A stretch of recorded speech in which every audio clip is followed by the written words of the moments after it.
go. A very, very sunny welcome back. Wow, it's beautiful. I know the weather's like where you are today, but it's beautiful here today. Absolutely fantastic. So cracking on with these wheels, and this is the back one. I've got the other one there. I'll show you in a minute. And what I have done, and it's not like me actually, I normally sort of forget this sort of stuff, but I wrote back left on the tyre part. It'll come off eventually, obviously, when they go down the road, but I used some permanent marker on there, so I know for sure when I've finished this, I know it's going to go back in the same place that it's from. A load of people remarked on how old it was, because me and Jane had a senior moment yesterday. Both of us were looking cross-eyed at each other, trying to work the maths out on how old it was. Turns out the maths wasn't that difficult. And after, Jane said, it's 110. I mean, well, it's all right being clever after, isn't it? But loads of people, thank you very much for telling us how old it is. So as you can imagine, this wheel's been on there for 110 years. I wanted to go back on the same axle. So the wear is exactly the same. It'll go back together. Otherwise I'll be sort of fighting them. I can see that coming. Even though the wheels are the same, they're probably not quite the same inside, you know, the handmade things. So, and we're getting on with that. I'm going to finish stripping this one. This one's had most of the paint off. We're nearly there with it. Wow, they're heavy old things, don't mind telling you. But you can see stripping it back.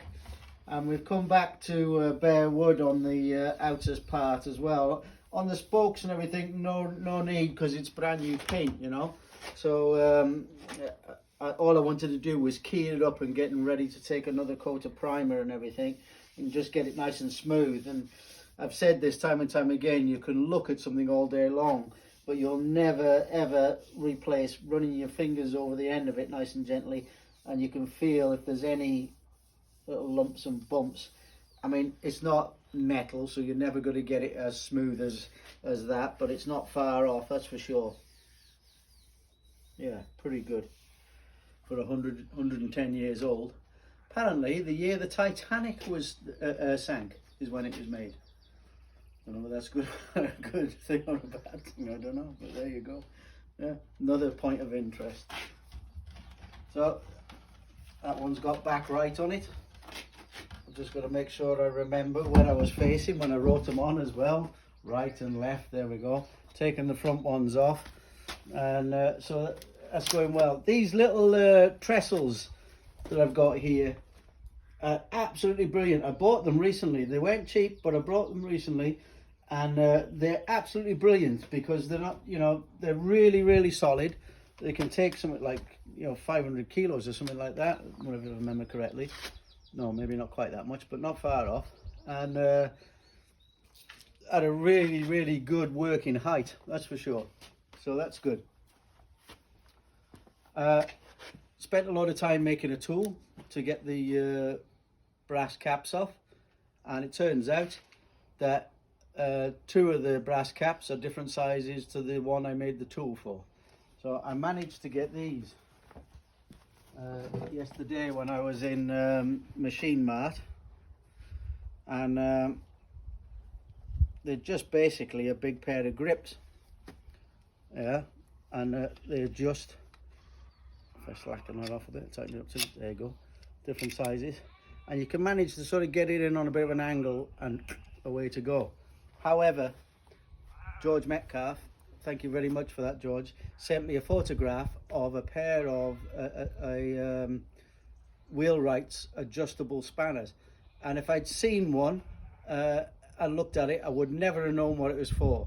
But it's got long prongs on it like that, and you can adjust it, tighten it up, and so it'll fit any size of those caps and whatever. So I reckon at some point I'm going to make myself one of them, unless someone out there has got one for sale. I'm a buyer. So things are moving on really well. It's a beautiful day as well. I don't know about the rest of you in the country, but just fantastic. And tomorrow's going to be nice as well. I think that's probably about it as far as the dray is concerned. It's just take the paint off, sand, I'm just about to go to the paint suppliers and get some paint mixed up as well for it, and we're going to use the synthetic enamel paint on it, the BDX stuff, and then I'm going to decorate it all, and then we're going to lacquer them this time as well to try and give them a bit more protection. But I think with the best will in the world, because it's such a big heavy beast, whatever, you know, the wheels are going to get a little bit chipped up. That's all there is to it. I've got a shout out today, I must remember this, and it's for Naomi Clark. There we go, Naomi Clark. Your husband Paul's been in touch. I said, Chris, can you give the love of my life a shout out for her 50th birthday? That's a landmark, isn't it? So no problem at all.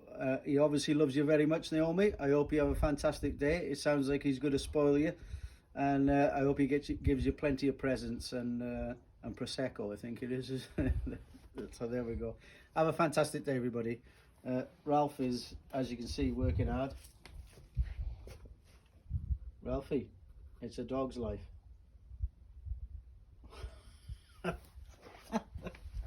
Brilliant. Have a great day, everybody. Sun shining. Be productive.